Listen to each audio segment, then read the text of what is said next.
Shalom à tous, Baruch Hashem, dans le zchut de reprendre le jardin de la paix. Et donc, on avance, on va voir la fameuse mitzvah de la Torah. La mitzvah de Ona, c'est la période où on a l'obligation de s'unir avec sa femme dans les relations intimes pour les besoins de sa femme. C'est une mitzvah que l'homme il doit faire pour sa femme. Et le Rav nous explique que toute l'attention, d'accord, toute la chaleur et le dévoilement de l'amour qui doit venir avant l'union entre l'homme et la femme, ben c'est extrêmement important pour la femme. Tout ce qui va se passer avant, dans le dévoilement, combien j'aime ma femme, combien je veux donner de l'amour à ma femme, combien je lui montre que je l'aime, c'est extrêmement important pour elle. Et ça, qui c'est qui l'a écrit de manière très claire? C'est le Rav Volbe, le Rav Shlomo Volbe Zatzal. Il explique comme ça que c'est vrai que l'union physique, c'est un grand pot de vin, d'accord? C'est-à-dire que le plaisir qui est là-bas, hein, il peut permettre de masquer beaucoup de choses. Mais pour la femme, on ne peut pas l'acheter avec ça, la femme. L'homme, on peut peut-être l'acheter avec ça. Mais la femme, on ne peut pas l'acheter avec le plaisir physique du rapprochement du corps. Au contraire, ils expliquent le Ravolbeu qu'une femme, quand on vient et qu'on commence à toucher son corps, eh ben, véritablement, elle sent une douleur quand il n'y a pas eu au préalable un rapprochement des esprits, un rapprochement des cœurs. Et ça, on doit le savoir de manière très claire. Tout l'union entre l'homme et la femme physique de la mitzvah de la Ona, c'est vrai que c'est ce qu'on appelle le paroxysme du rapprochement. C'est le rapprochement, le sommet du rapprochement. Il lui dit le Ravolbeu, chaque sommet, il doit d'abord y avoir des étapes où on va évoluer vers ce sommet-là, avant d'arriver au sommet. Si l'union physique entre un homme et une femme, c'est le sommet du rapprochement entre un homme et une femme de l'amour, au préalable, avant d'arriver à ce sommet-là, il va falloir avoir un rapprochement des âmes, un rapprochement des esprits. Et s'il n'y a pas ça, alors la femme, elle se sent extrêmement blessée de l'union physique avec son mari. En réalité, toute femme qui est normalement constituée, pour elle, ce qu'elle recherche avant tout, c'est une proximité au niveau des âmes et une attention qu'on l'aime dans le cœur de son mari, qu'avant que son mari, il l'aime. S'il y a cette attention-là, s'il y a cette relation-là avec son mari, alors oui, elle va désirer continuer à évoluer dans le rapprochement avec son mari jusqu'à avoir une union et un rapprochement physique. Mais si le mari ne dévoile pas à sa femme toute son attention, qui ne montre pas que Mamash, il y a un rapprochement des esprits constamment entre lui et elle, alors la femme, elle souffre Mamash de l'union physique avec son mari. Parce que pour la femme, toute union physique qui ne vient pas d'une union des esprits, d'une union des cœurs, des âmes, ça la rabaisse. Et la femme, elle en souffre terriblement. Et donc, chaque homme, il doit apprendre, chaque mari, il doit apprendre à prêter très attention à ce qu'on est en train de voir ici. Parce que Mamash, ce sont les fondements de toute la vie intime d'un couple et de la vie du mariage. Et même la réussite de la parnassa d'un homme, tous les sujets de la parnassa, que ce soit que tu vas recevoir beaucoup de parnassa ou un peu d'argent, que ta parnassa, que tes moyens de subsistance, ils vont venir facilement ou que tu vas devoir peiner pour ça, que ça va venir dans la joie ou dans la tristesse. Tout ça, ça dépend du mari et ça dépend du fait est-ce qu'il va réussir à apprendre à vivre avec sa femme dans un véritable amour. Que cet amour-là, comme on est en train de le voir dans ce chapitre, l'amour pour la femme, il est directement lié au fait que le mari, il cherche à annuler, d'une part, qu'il cherche à annuler le plaisir physique, la recherche du plaisir physique, la culture que le monde il nous fait imaginer de l'amour dans le plaisir physique, que d'une part, on cherche à diminuer ça, et que de l'autre côté, on cherche à augmenter notre reconnaissance envers la réalité de notre femme, les besoins qu'elle a dans son âme. Donc, c'est ces deux travails-là, chercher à annuler le mauvais désir, le désir de l'union, et chercher à augmenter, de prendre conscience de la valeur de sa femme. C'est ces deux choses-là qui font que le mari va pouvoir donner un véritable amour à sa femme et que ça va lui amener une parnassa dans tous les domaines où il va avoir de la bracha dans sa parnassa. Il dit le Rav que, faut comprendre, la femme, quand elle désire son mari, elle ne désire pas comme un homme le plaisir physique. Elle ne cherche pas, elle n'a pas une ta'ava matérielle et physique de l'union avec son mari. Elle, ce qu'elle recherche, la femme avant tout, c'est recevoir l'attention de son mari, de la chaleur, de l'amour. Et quand pour elle, ce point-là, il est manquant, la chaleur et l'amour, ils sont manquants, pour elle, l'essentiel, il n'est pas là. C'est-à-dire que quand le mari ne sait pas donner à sa femme cette véritable attention alors pour elle, il n'y a rien ici. Et c'est pire que ça. Pour elle, c'est pire que tout de s'unir maintenant avec son mari. Et Chad de Shalom, il dit le Rav, le mari, il peut transgresser ce qui est marqué dans la halakha, les enfants d'une âme forcée, d'une âme qui a été violée, d'une femme qui a été violée. Pourquoi? Parce que si le mari est là que pour satisfaire son besoin à lui, son plaisir, sa recherche de plaisir à lui, le plus rapidement possible, alors son union avec sa femme, Chaz v'Shalom, ça peut être considéré comme un viol à une certaine dimension. Que Dieu nous en préserve. C'est pourquoi celui qui veut véritablement accomplir cette mitzvah de Ona, pour rendre heureuse sa femme et non pas pour se remplir à soi de plaisir personnel, alors il doit venir vers sa femme avec une véritable envie et volonté de s'unir avec elle au niveau de son âme, au niveau de son esprit, avec beaucoup de patience, avec beaucoup de délicatesse, parler beaucoup avec elle, être prêt à l'écouter, à la comprendre, à la louer, à lui faire des compliments, etc., en lui disant qu'il n'y a pas une femme qui est plus intelligente que toi. Maman, tu es la meilleure femme qui est au monde. Quelle chance que j'ai qu'Hachem il t'a envoyé dans ma vie. C'est le plus beau cadeau qu'Hachem m'a fait, etc.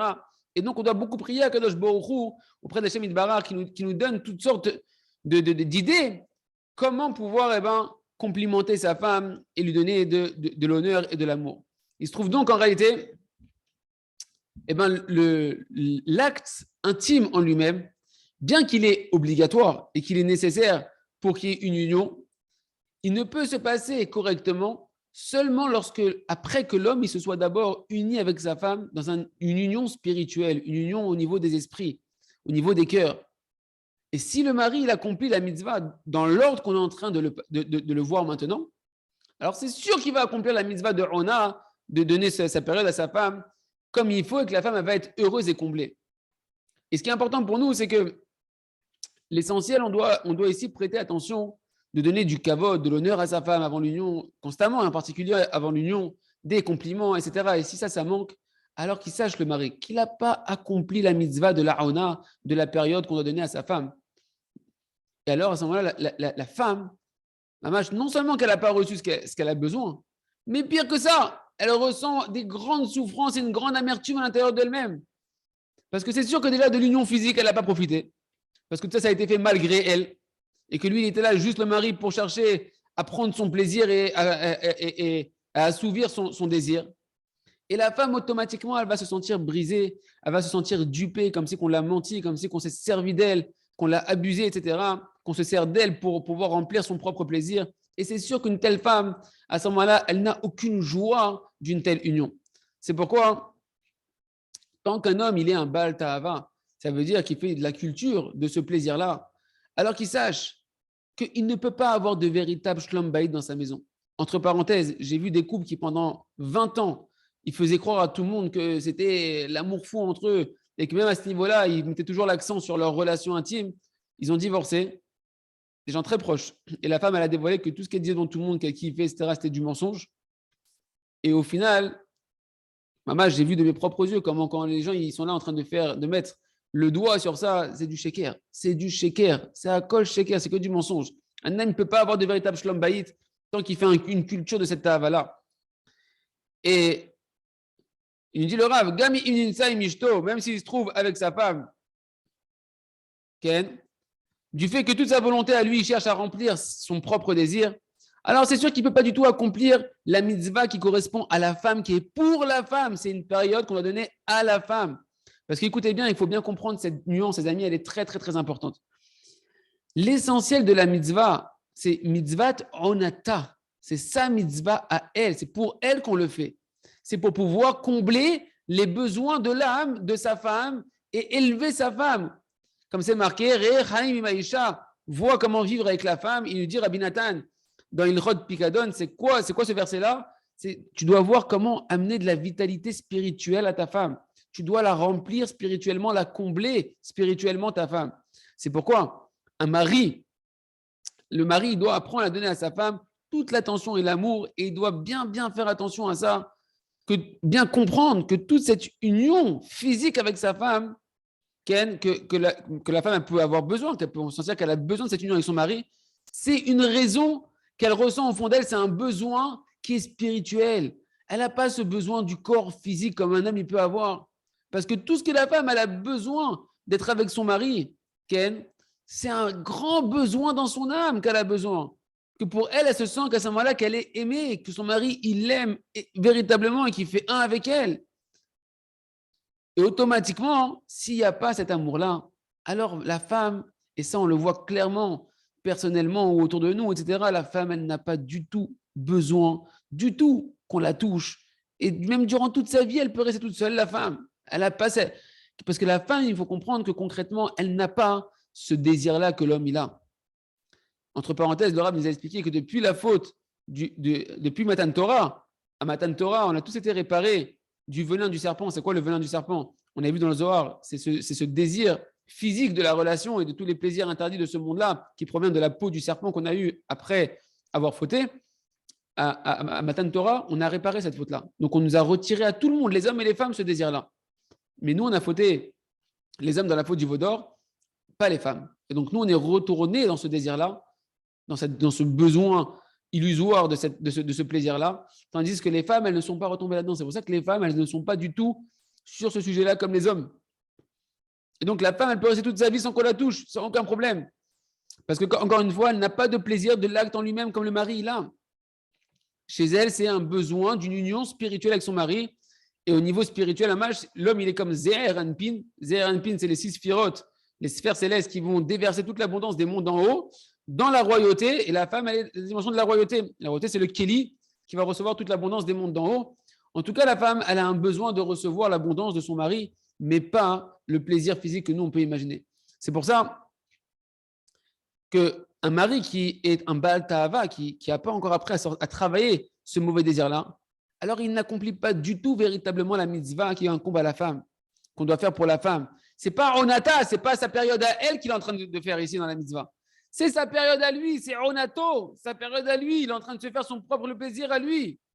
Que lui, il a besoin, excusez-moi du terme, de se vider, de se décharger à cause de tout ce qu'il a vu avec ses yeux et ses pensées durant toute la journée. Et maintenant, il a décidé que c'est le moment de faire la mitzvah pour sa femme. Mais pas du tout. Tu n'es pas du tout ici en train de donner à ta femme. Tu es en train de vouloir prendre pour toi. Parce que toute ton intention ici, c'est de prendre du plaisir.